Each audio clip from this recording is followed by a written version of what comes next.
Sir, उन madam का bill बना लीजिए। क्या ऑर्डर था उनका? फुल राइस और दाल। दाल और राइस। मैम ये लीजिए आपका बिल, 180 हो गया। बिल? हमारे पास तो पैसा नहीं है देने के लिए। क्या बोला तुमने? तुम्हारे पास पैसे नहीं है? अगर तुम्हारे पास पैसे नहीं है तो तुमने यहाँ पे खाना किस खुशी में खाया है? वो बहुत तेज भूख लगी थी तो हम खाना खा लिए। तुझे भूख लगेगी तो तू कहीं भी जाके खाना खा लेगी और फिर पैसे देने से मना करेगी? मैडम जी देखिए, वो बहुत तेज भूख लगी थी, हमारे पास पैसा नहीं था। इतना बड़ा होटल है, एक आदमी को तो खाना मिल ही सकता है ना। देख बुढ़िया, तुझ जैसे लोगों को ना मैं अच्छी तरीके से जानती हूँ। जैसे लोग पहले बड़े बड़े होटल में जाते हैं, खाना खा लेते हैं और उसके बाद बोलते हैं कि मेरे पास पैसे नहीं है। देख, पैसे तो तुझे देने पड़ेंगे। तूने यहाँ पे खाना खाया है तो कहीं से भी ला पैसे। आया समझ में?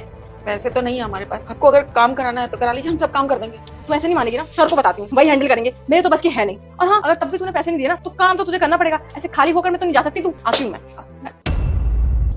क्या हुआ? क्यों चिल्ला रहे थे तुम उस कस्टमर को? सर चिल्लाऊं ना तो क्या करूं? सर पता है, इसने पहले खाना ऑर्डर कर दिया, अब बोल रही है कि इसके पास बिल पे करने के लिए पैसे नहीं है। क्या खाना खाने के बाद कह रही है कि मेरे पास पैसे नहीं है? यहाँ भंडारा खोला हुआ है क्या हमने? कोई भी आएगा और बोलेगा हमारे पास पैसे नहीं है, पैसे लो उनसे। ऑब्वियसली सर, मैंने भी इसको यही बोला है। हमने कोई धर्मशाला नहीं खोला हुआ कि इन जैसे लोगों को फ्री में खाना खिला दे रहे हैं। लेकिन सर ये मान ही नहीं रही है। कितना भी बोलने के बाद यही कह रही है कि पैसे नहीं है, पैसे नहीं है। लेकिन आप टेंशन मत लीजिए सर, इससे झाड़ू पोछा बर्तन सब कुछ कराऊंगी, सारे पैसे वसूलूंगी, तब इसको जाने दूंगी। अच्छा, वैसे ये महान कस्टमर है कौन? सर वो मैडम, वो बूढ़ी मैडम दिख रही है आपको, वही। ये बूढ़ी अम्मा की बात कर रहे हो आप? ये सर।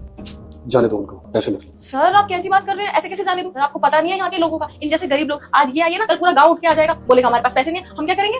सितारशी में उनका चेहरा देखकर बता सकते हैं वो एक्चुअल में भूखी है और उनकी मजबूरी रही होगी, तभी उन्होंने इस तरह आकर खाना खाया। उनके पास सच में पैसे नहीं होंगे, जाने दो। सर आप ना बहुत सीधे हो, आपको पता नहीं है। ये इन जैसे लोगों की ना ट्रिक होती है। नए नए रेस्टोरेंट में जाते हैं और फिर बोलते हैं हमारे पास पैसे नहीं है, पहले बहुत सारा खाना ऑर्डर कर देते हैं। अच्छा सितारशी, जरा ध्यान से उनका चेहरा देखो। उनको देखकर तुम्हें लग रहा है कि वो हमारे साथ कोई धोखा या फ्रॉड करना चाहती थी? एक्चुअल में भूखी थी, तभी उन्होंने बहुत सिंपल सिर्फ दाल और राइस ऑर्डर। अदरवाइज अगर उनको फ्रॉड ही करना होता तो हमारे यहाँ बहुत एक्सपेंसिव डिशेज है, वो कढ़ाई पनीर या कुछ भी ऐसा महंगा ऑर्डर कर सकते। लेकिन उन्होंने सिर्फ अपना पेट भरने के लिए दाल चावल। सितारशी ने इंसान की मजबूरी समझ सकती, क्योंकि एक वक्त पे मैं भी जब शहर में आया तो बहुत भूखा था, और आज देखो ऊपर वाले ने मुझे इस रेस्टोरेंट का ऑनर दिया। अब जब हमारे पास पैसे हैं और हमारा काम इतना अच्छा चला तो हमारा फर्ज नहीं बनता कि इस तरह के अगर भूखे लोग आए तो उनको या तो सस्ते में खाना खिला दे या फ्री में। अब सोचो, हम महीने के लाखों रुपए कमाते, अगर 10-5 हजार रुपए का खाना मुफ्त में ही खिला दे तो क्या बिगड़ जाएगा? और ये हमें नहीं बल्कि ये मुहिम और रेस्टोरेंट्स वालों को भी चलानी चाहिए। अब सोचो, सुबह कुक यहाँ पर खाना बनाता है और शाम को जब सारा खाना बिक जाता है तो हमेशा थोड़ा बहुत खाना बच जाता है। बचने के बाद वो खाना क्या करते हैं? डस्टबिन में फेंकते हैं। फेंकने से अच्छा है कि वो फ्रेश खाना किसी गरीब के पेट में जाए। तो सोचो उसकी कितनी दुआ मिले। अब तुम जबरदस्ती इनसे बर्तन झाड़ू करा भी लोगे, लेकिन इनका दिल दुखेगा और ये इंसल्टिंग फील करेंगे,